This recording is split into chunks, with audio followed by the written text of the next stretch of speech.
wabarakatuh. Nama saya Lailatul Fazia dari Program Studi Sistem Informasi Tahun Angkatan 2018. Di sini saya akan menjawab soal ujian akhir semester mata kuliah Komunikasi Data dan Jaringan Komputer kelas R04. Untuk jawaban nomor 1 yaitu mengenai protokol TCP/IP atau Transmission Control Protocol atau Internet Protocol, yang merupakan suatu standar komunikasi yang dapat digunakan untuk bertukar data antar komputer oleh suatu komunitas yang tergabung melalui jaringan internet.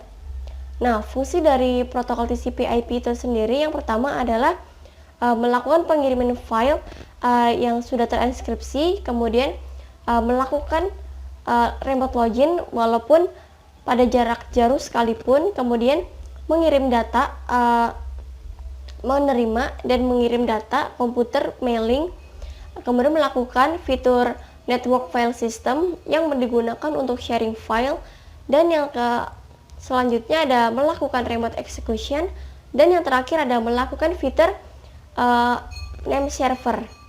Selanjutnya yaitu pada lapisan TCP/IP yang pertama adalah application layer. Pada application layer merupakan layer paling dasar yang ada di protokol TCP/IP dan memiliki kontak langsung terhadap pengguna.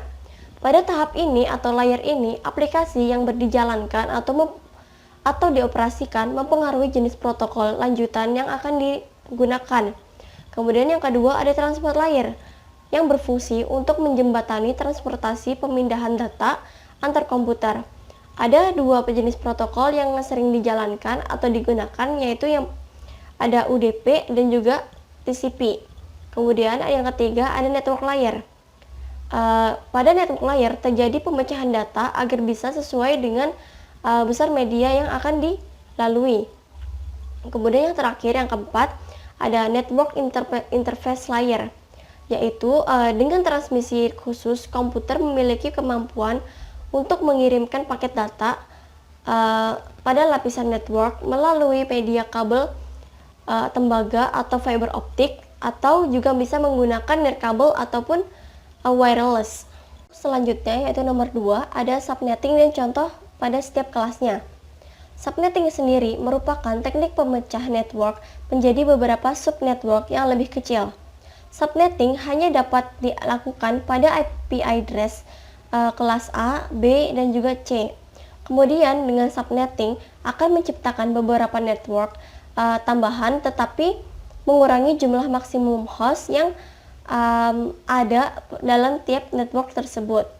Subnetting pada IP address kelas A yaitu memiliki peruntukan daya tampung alokasi IP address yang banyak, maka IP kelas A memiliki host ID 3 oktet terakhir dan juga net ID pada oktet pertama.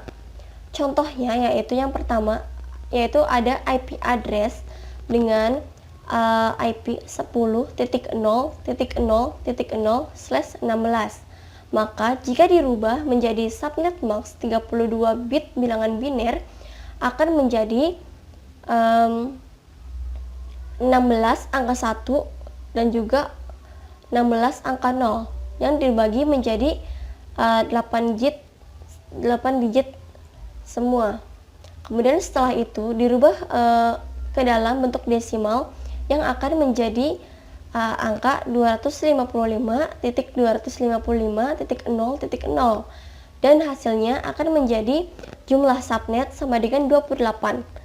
Per pangkatan 8 adalah jumlah angka 1 biner diambil dari oktet kedua sampai keempat sama dengan 256 subnet. Selanjutnya yaitu ada jumlah host per subnet sama dengan 216, yaitu per pangkatan 16 merupakan jumlah angka 0 biner diambil dari oktet kedua hingga oktet keempat dikurangi 2 berarti sama dengan 65.534 host C. Kemudian ada blok subnet sama dengan 256 dikurangi 255 sama dengan 1. Jadi subnet lengkapnya adalah 0, 1, 2, 3, 4, 5 dan seterusnya sampai 255. Pada IP address subnetting kelas B yaitu memiliki hampir sama dengan subnetting pada kelas C, namun pada IP address kelas B memiliki net ID pada 2 oktet pertama dan host ID pada 2 oktet terakhir. Contohnya yaitu sebuah komputer memiliki IP address dengan 172.16.0.0/18 yang dirubah menjadi 32 bit bilangan biner dengan prefiks yaitu 18 angka 1 dan 14 angka 0. Lalu dirubah ke dalam bilangan desimal yang menjadi angka 255.255.192.0. Dapat dihitung menjadi beberapa subnet dari host dan host. Jumlah subnet sama dengan 2x, di mana x adalah bilangan binari 1 pada 2 oktet terakhir. Kemudian jadi jumlah subnetnya adalah 22 sama dengan 4 subnet. Kemudian ada jumlah host per subnet yaitu 2y dikurang 2, di mana y adalah kebalikan dari x yaitu banyaknya binari 0 pada 2 oktet terakhir. Jadi jumlah host per subnet adalah 214 dikurang 2 sama dengan 16.382 host. Dan blok subnetnya yaitu 256 dikurang 192 sama dengan 64. Subnet berikutnya adalah 64 ditambah 64 sama dengan 128. Dan selanjutnya 128 ditambah 64 sama dengan 192. Jadi subnet lengkapnya adalah 0, 64, 128, dan 192. Selanjutnya adalah subnetting IP address pada kelas C, yaitu merupakan kelas subnetting yang paling mudah karena IP address kelas C hanya memiliki host ID. Langsung saja pada tahap contoh perhitungannya, yaitu ada suatu komputer memiliki IP address 192.168.1.0 dengan net mask 255.255.255.192 yang berarti merubah angka prefiks tersebut menjadi 32 bit bilangan biner.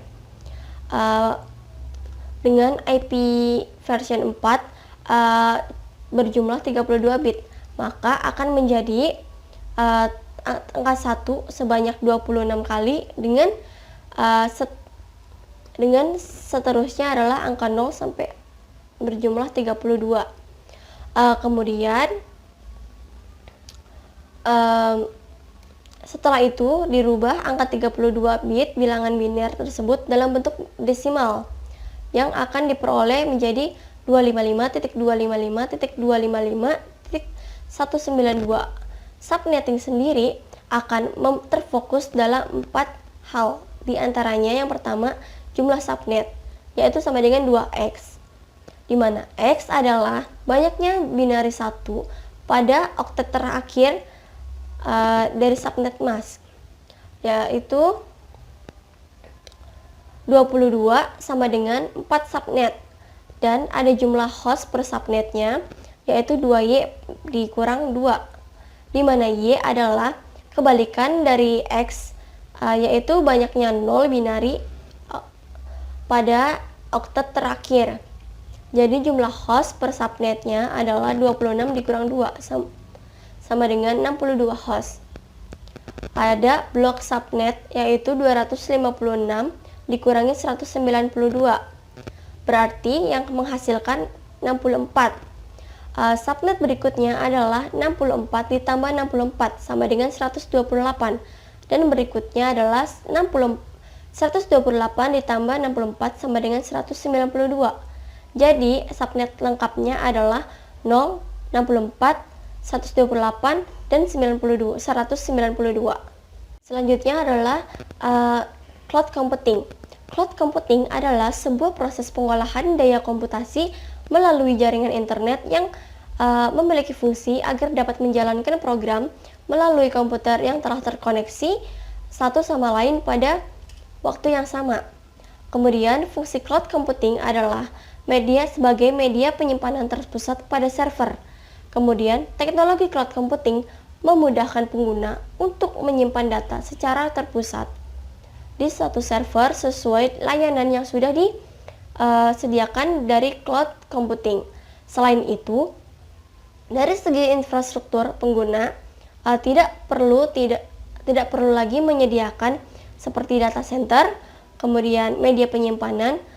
Semua itu sudah tersedia secara virtual di dalam cloud computing, dan juga ada sebagai keamanan data, karena dalam penerapan teknologi cloud computing, penyedia cloud computing telah menyediakan jaringan data sehingga data tidak mudah korup dan juga rusak.